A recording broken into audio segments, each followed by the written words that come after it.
Hello guys, welcome to my channel. In this video, I'm gonna show you how to delete app without deleting its data on iPhone.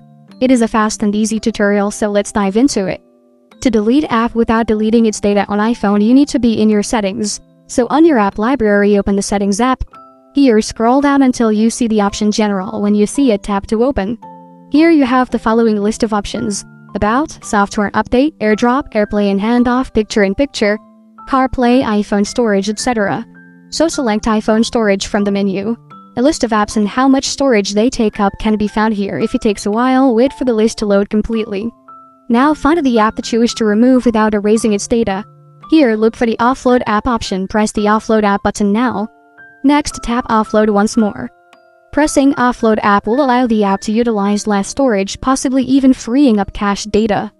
The app may be reinstalled by simply tapping Reinstall App after it has been offloaded. That is how to delete app without deleting its data on iPhone. Thank you for watching. If this video was helpful, please leave a like and subscribe to my channel for more videos like this. And click on that notification bell to never miss an update.